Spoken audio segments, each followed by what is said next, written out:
What's your favorite part of the day? Favorite part of the day Yeah. is when I'm in the gym. तर मित्रांनो, चला आपण परवा जो video केलेला की मी माझं वजन ह्या 2-3 महिन्यात कसं कमी केलं ह्या संदर्भातला हा दुसरा व्हिडिओ आहे. परवाच आपला व्हिडिओ बघून काही माझे मित्र म्हणाले, अरे वजन कमी करायची गरज काय, आयुष्य एकदाच मिळतं, जिंदगी ना मिले तो पार. मग कशासाठी वजन कमी करायचं? खायचं प्यायचं, देवानं जे सगळं निर्माण केलं आहे त्याचा उपभोग आपण घ्यायला पाहिजे. सगळं खायला पाहिजे, सगळं प्यायला पाहिजे, आरामात आयुष्य जगायला पाहिजे. कशासाठी वजन कमी करायचं? माझंही तसंच म्हणणं होतं बऱ्याच दिवसापूर्वी की जिंदगी ना मिले तो पारा. काय पाहिजे ते खायचं, पाहिजे तसं व्यायाम करायचा, करूसं वाटलं तर व्यायाम करायचा, नाही तर करायचं नाही, आपल्या डेली ॲक्टिव्हिटीज करायच्या. आणि त्या मित्राचा दुसरा एक प्रश्न होता की बाबा 40 नंतर काय असलं वजनं उचलायला वगैरे काय सांगू नको, असली कामं काय आता ह्या वयात आपल्याला होणार नाही. त्या मित्रासाठीच हा एक सोशल मीडियावरचा मी एक व्हिडिओ शोधून ठेवला आहे.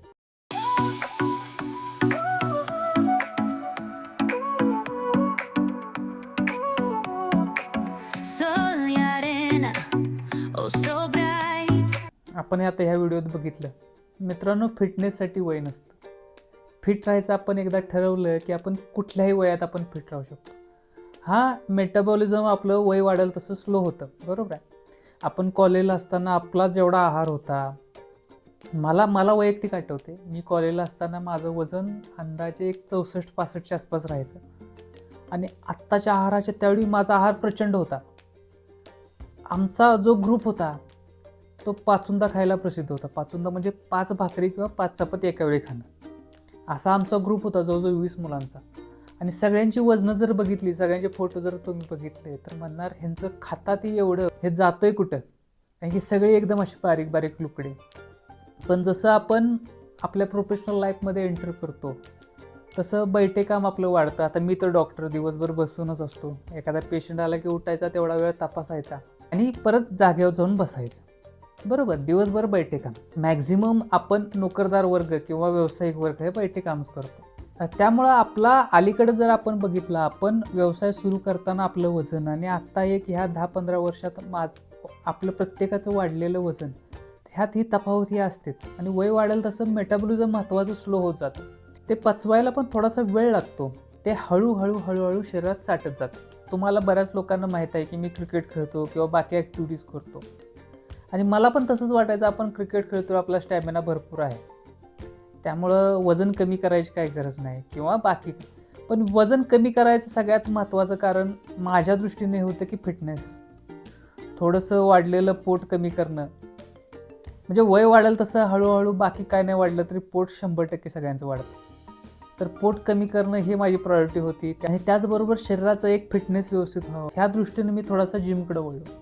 मला वाटतंय मी मागच्या एप्रिलपासून सिरियसली जिम करायला लागलो. आणि जिम जरी करत असलो तरी मला असं वाटायचं की आपण आता जिम करतोय तर आपलं वजन नॅचरली कमी होणार, कारण की आपण जिम करतोय, 1.5-2 तास रोजचा व्यायाम करतोय, त्यामुळे आपलं वजन कमी होणारच आहे. पण तसं होत नाही, कारण की आपण आपल्या जिभेवर अजिबात नियंत्रण ठेवत नाही, बरोबर. जे पाहिजे ते खातो, जे घरात केलेलं असतं ते खातो. आणि शेवटी घरातल्यांचं पण थोडंसं हे असतं की आम्ही तुमच्यासाठी करतोय आणि तुम्ही खाणार नाही का, तर त्यामुळं आपण ते खातो आणि त्यामुळं आपलं वजन काय हालत नाही. मी जिमला जेव्हा सुरुवात केलेली त्यावेळी मी एकदम हलकी अशी वजनं उचलायचो, पण आता वर्षभरानंतर प्रगती बऱ्यापैकी झाली. पण माझं वजन 77वर 78 होतं, ते तेवढंच कॉन्स्टंटली होतं. त्यानंतर आता पोस्ट कोविड नंतर आपण बघतोय की भारतात बऱ्याच लोकांची वजनं ही वाढत चाललेली आहेत. आणि त्याचबरोबर भारत हे डायबिटीज असेल, हायपरटेन्शन असेल, ह्यांचं कॅपिटल व्हायच्या मार्गावर आहे. कॅपिटल व्हायच्या मार्गावर म्हणजे जगात सगळ्यात जास्त पेशंट हे आपल्या भारतात आढळतात. आणि त्याचं मुख्य कारण आहे की वाढलेलं वजन. मग हे आपल्याला होऊ नये म्हणून थोडंसं वजन नियंत्रित करणं फार गरजेचं आहे असं मला वाटलं. आणि त्यामुळं मी गेल्या 2-3 महिन्यात माझा डाएट थोडासा रेग्युलर केला आणि वजन कमी करायचा मी प्रयत्न चालू केला.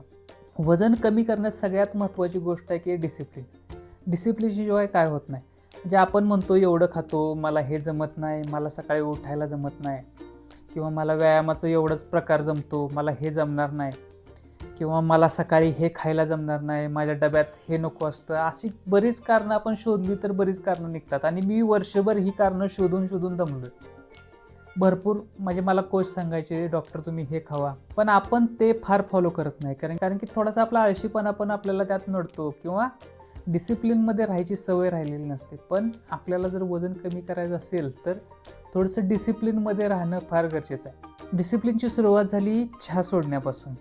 मी काय तसा फार चहाप्रेमी नाही, पण दिवसातनं एकदा किंवा दोनदा मला चहा लागायचा. पहिल्यापासून मी पितो. तर गोड बंद करायचं म्हणलं की थोडंसं आता आपल्याला असं वाटतं की मला साखर नाही, मी गोड का बंद करू? मग आत्ता नाही खायचं तर परत कधी खायचं? एकदा साखरेचे औषध चालू झाले की मग परत बंदच होतंय. तर पण वजन कमी करण्यासाठी साखर बंद करणं फार गरजेचं आहे असं मला वाटतं माझ्या अनुभवावरून. त्यामुळं मी सुरुवातीला टाळायचा प्रयत्न केला. मग सकाळचा चहा बंद केला, मग परत काही दिवसानं संध्याकाळचा चहा बंद केला. आता 2-3 महिने झाले मी गोड पूर्ण बंद केलंय. तर त्याचा मला फरक फार चांगला जाणवला. त्यामुळे ज्याला वजन कमी करायचं त्याचा माझा सल्ला असेल की त्यानं गोड खाणं बंद करावं. त्यानंतर सकाळी जिमच्या आधी ग्रीन टी किंवा कॉफी. शक्यतो मी स्वतः वैयक्तिक कॉफी प्रेफर केली, कारण की सकाळची जी झोप आलेली असते किंवा आळस जो आलेला असतो तो कॅफीनमुळे जरा थोडीसं कमी होऊन जरा तरतरी यायला मला मदत होते. त्यामुळे मी कॉफी सुरुवात केली. पण कॉफी बिना साखरेची प्यायची, बिना दुधाची प्यायची, हा माझ्यासाठी फार दिवस मोठा टास्क होता. पण एकदा मी ठरवलं की बाबा आता ही जी आपल्याला शरीराची गरज आहे थोडं, आणि फॅट लॉससाठी पण थोडंसं कॉफीचा उपयोग होतो. त्यामुळं मी असं ठरवलं की आता कॉफी चालू करूया आणि मी कॉफी हळूहळू घ्यायला सुरुवात केली. त्यामुळं आता मला सवय झाली की कॉफी आता सकाळी जर उठल्यावर घेतली नाही की मला आता बरं वाटत नाही. त्यामुळे एवढी ती माझी सवय झाली. म्हणजे थोडीशी आपण सवय होणंच फक्त महत्त्वाचं आहे. बऱ्याच लोकांना माहिती आहे सकाळी 9 ते संध्याकाळी 8:30-9 वाजेपर्यंत माझी ओपीडी आहे.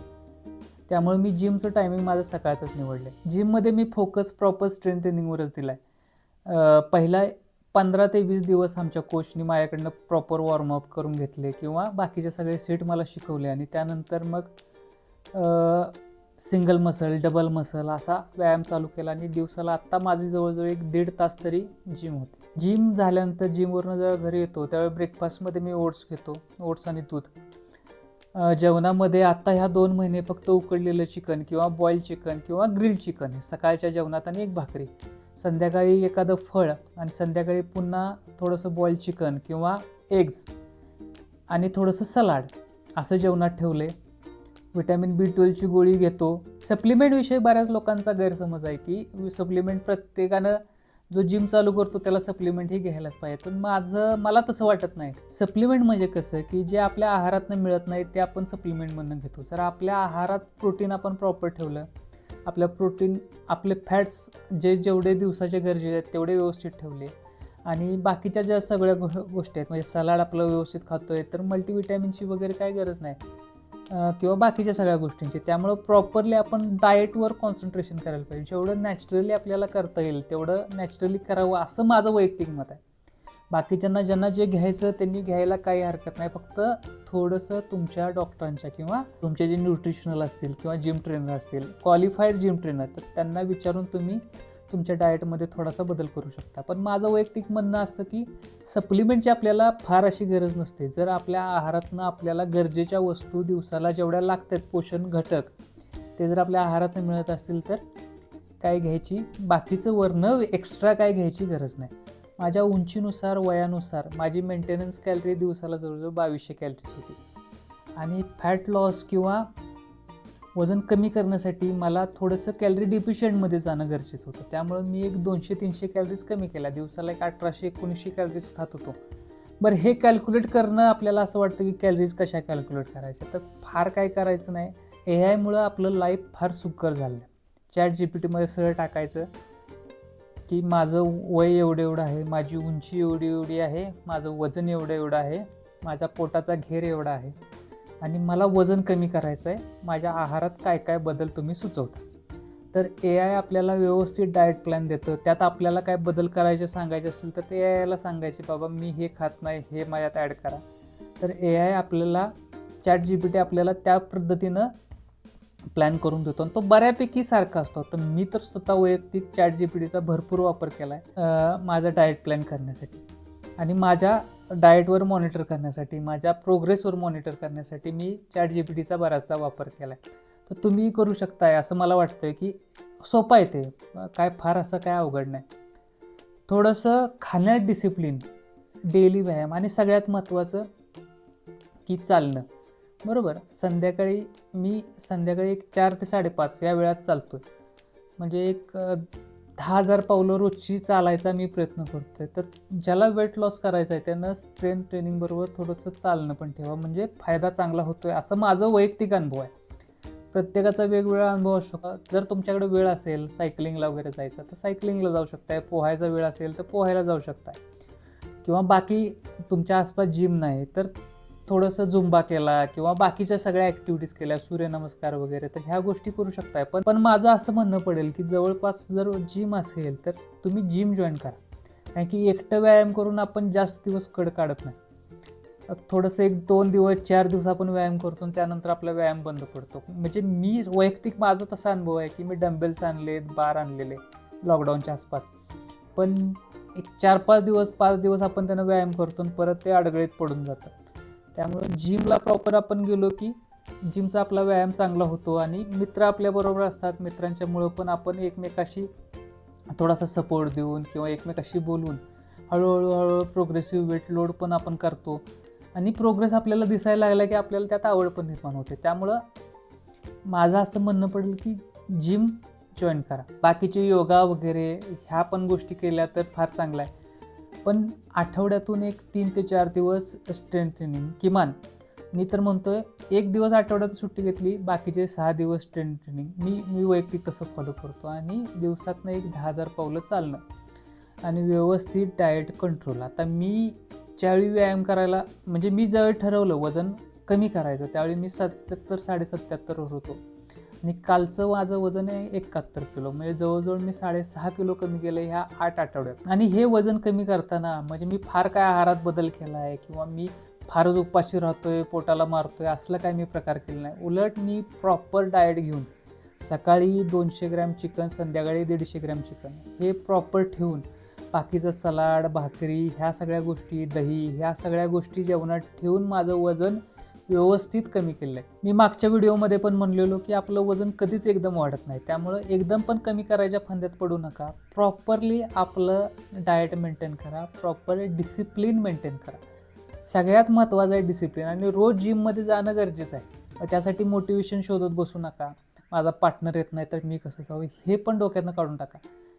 तुम्हाला प्रॉपर शेपमध्ये यायचं आहे, तुम्हाला तुमचं वाढलेलं पोट कमी करायचं आहे, त्यासाठी तुम्हाला जिम करायची आहे. तुम्हाला बाहेरून आणि शरीराच्या आतून सुद्धा तंदुरुस्त बनायचं, त्यासाठी जिम आपल्याला जॉईन करायची. हे आपलं मूळ उद्देश आहे, हे विसरू नका. व्हिडिओ व्यतिरिक्त जर अजून कुणाला काही शंका असेल तर तुम्ही मला त्याविषयी मेसेज करू शकता. नवीन व्हिडिओसाठी किंवा आरोग्यविषयी माहितीसाठी आपण भेटत राहूया. पुढच्या व्हिडिओमध्येही भेटू.